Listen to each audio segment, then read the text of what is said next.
Good afternoon, everyone. Welcome to our third annual Dentons Canada Smart City Summit. Thank you to everyone who is joining us both in person and virtually online today. My name is Katarina Sliva.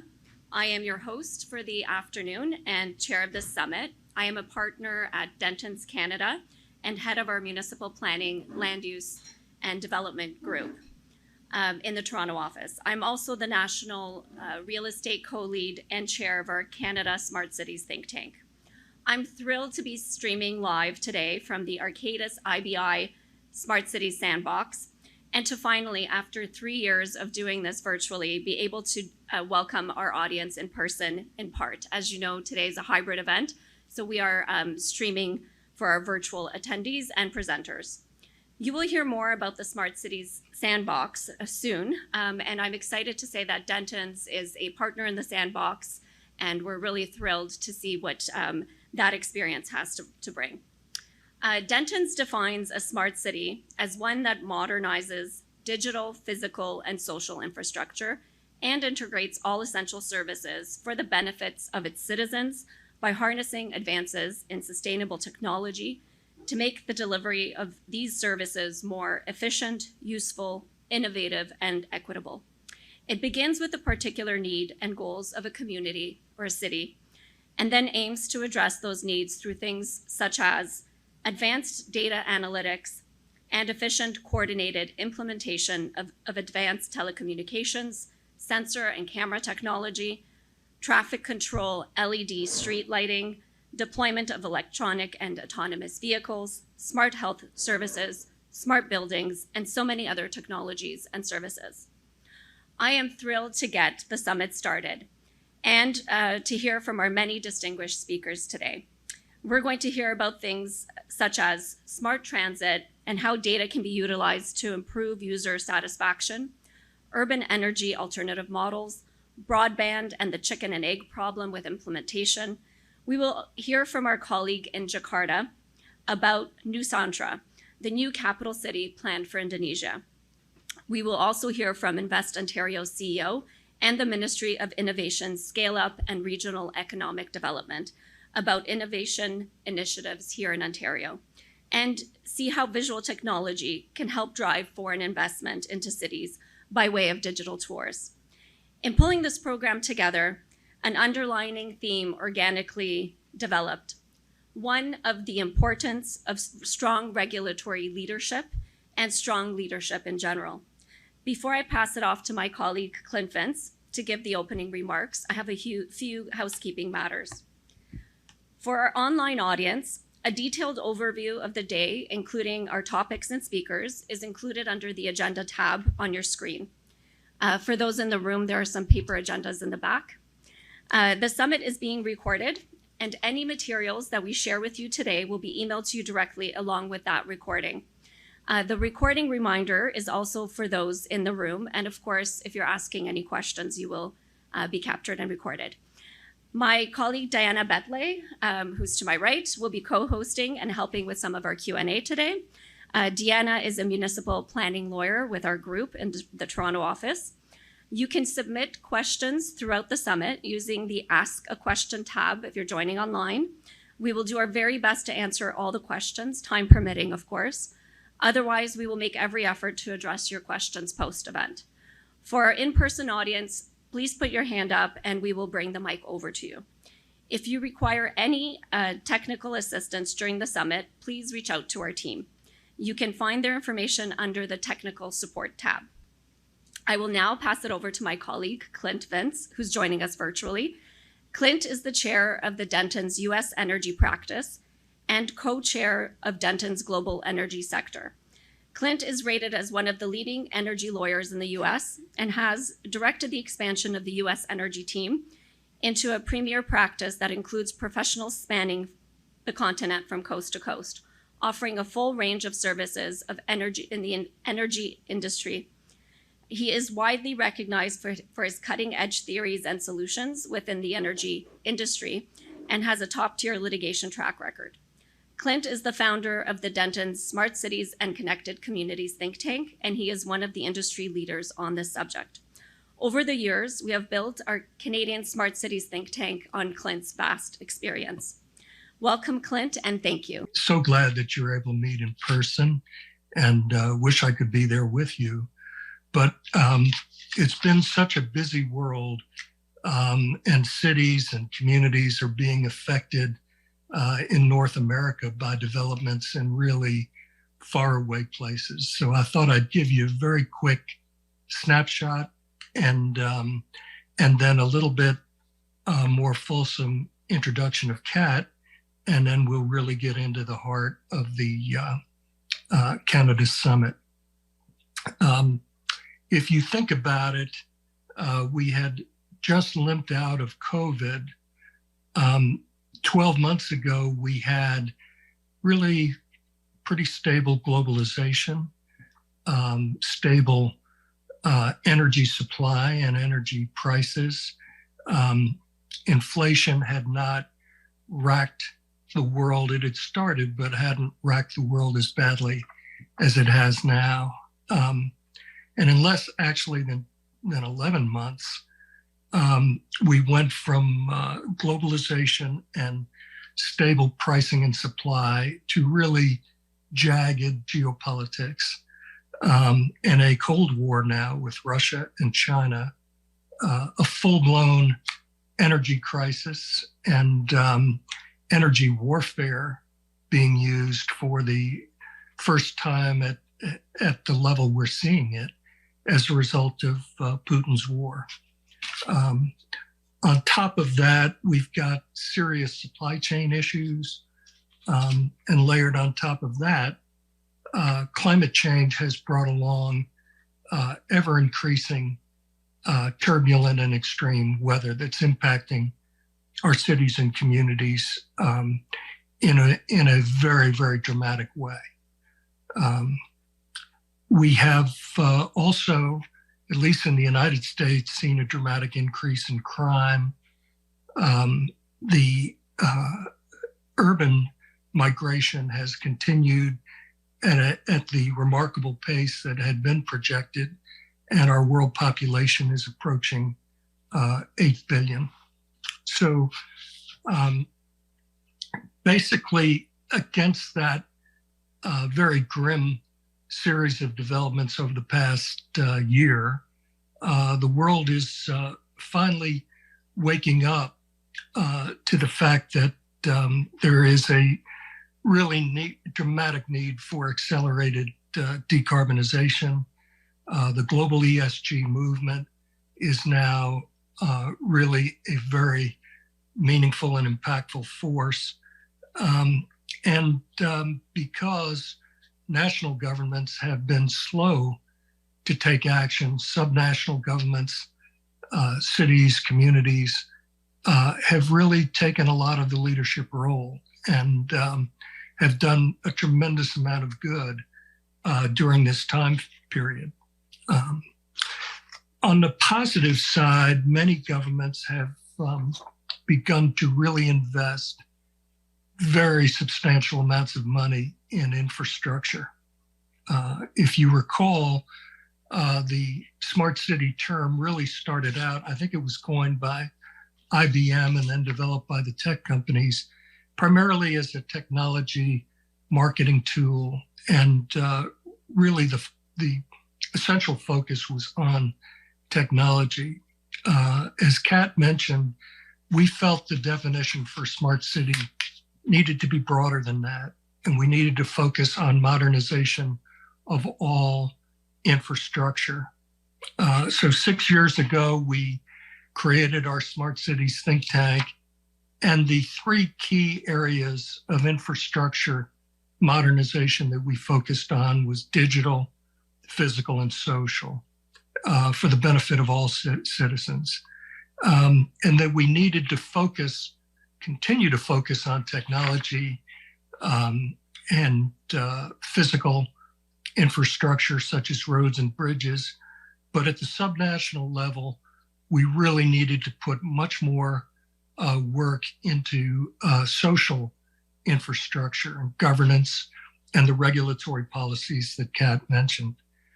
A lot of people agreed with us. We're suddenly our think tank has expanded to 750 thought leaders from around the globe. Kat has become one of the co-chairs of our global think tank. And if any of you would like to join it, just let Kat know and we'll make sure you're included. It is not a cost to join. This is really more of a best practices and information sharing mechanism. Since COVID, we now have 18 key pillars in the think tank. Since COVID, we added an ESG pillar, a diversity, inclusion, and equity pillar, and we broke out hydrogen as a separate pillar because there was just so much going on in that field. There has been some good news in the United States and elsewhere. We have passed three major pieces of legislation, the Bipartisan Infrastructure Act, the Inflation Reduction Act, and the CHIPS and Science Act, which has put historically high levels of funding into infrastructure and also technology to accelerate decarbonization. And so that has really had an impact on everything we're doing in the smart city context. Now, I think we're about to learn a tremendous amount from what's happening in Europe with the energy war. They have already started on a path of conservation and increased efficiency. And I think we'll learn a lot of lessons there, just as we learned many important lessons from Japan in the aftermath of Fukushima. We've had also a lot of impacts on sort of downtown commercial real estate as a result of virtual and remote working. We still don't know the full impact there. There have also been impacts on education, good and bad, with virtual communications, and mostly positive impacts with respect to electrification, particularly with electric vehicles. In today's summit, we'll be focusing specifically on the confluence of transportation and electrification. We'll cover broadband, alternative energy models for municipalities, and the importance of a policy and regulatory leadership in propelling smart cities, which I cannot overemphasize the importance of. And although we can't cover everything that's happening in smart cities, I think you're going to get a great foundation from Kat's program today. And I'm honored to introduce Kat. I will have to do it in a little bit of an abbreviated fashion to stay within our time limits. I could go on for about an hour with this introduction. Kat is one of my favorite partners in the law firm. She, as I mentioned, she now co-chairs our Global Smart Cities think tank together with Emma Hand and I. She leads Denton's Canada Smart Cities Initiative, and she also co-chairs the National Real Estate Practice in Canada. Kat is recognized by Best Lawyers as in Canada in municipal law, and she was named a Women's Leadership Initiative champion by the Urban Law Institute. Finally, Kat is the past chair of Ontario Bar Association's Municipal Law Executive. And so with that oversimplified introduction, I'm going to turn it back to Kat. Thank you, Clint. Thank you for your insightful comments. And I could also go on for hours. Thank you, my friend, for joining and supporting the summit in Canada every year. I will now move to introduce Raul Mehra. And in the interest of time, I too will keep my comments short. Raul is the Director and Senior Practice Lead of Intelligent Systems, Arcadis IBI Group. He is a registered professional engineer in the province of Ontario with 15 years of experience. He joined IBI Group upon graduation and has built an extensive background in tolling and revenue systems and manages the broad scope of these projects from design through implementation, solution deployment into the ongoing operation and maintenance of IBI's systems. Raul was a key participant in the Healthcare Challenge Initiative and has continued to collaborate with colleagues from sectors to advance IBI's interests in the area of healthcare-related solutions. As I welcome Raul, I will also say he is a wonderful partner in this IBI Sandbox. And please, during our break, feel free to browse through the physical space here of the Sandbox. Thank you and welcome, Raul.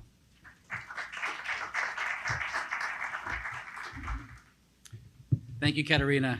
That intro is fantastic. I think a little dated, actually. I have almost 20 years of experience now at what is a new thing for us to say, Arcadis IBI Group. So just this past summer, IBI was acquired by Arcadis, an international engineering firm. We, as IBI, were 3,000 strong prior to that acquisition, and now you're hearing the numbers around 30,000 plus. So a big change for us. But I'm very, very pleased that Dentons has put this event on today, and I'm great and very happy to see everyone here in person and virtually really embracing the new way we work, something that we've all had to accommodate in the last 2 to 3 years, and this is now kind of the way forward. This is also taking advantage of something that we're also excited about, which is this innovation space. This was a designed space by IBI Group interior designers, and it's really something about bringing people together and thinking differently, which is something, unfortunately, we couldn't have done in the last couple of years. So this is actually one of the third events this year that's been in person, taking advantage of all the various aspects of it. And yes, I encourage you, like Kat said, to go around and see. And if you pay attention to the little details, you'll see that the designers threw little touches of sort of breaking from the norm. So you might have to check that out every once in a while. The Smart City Sandbox is made up of our very important partners, Dentons included, the host for the summit today.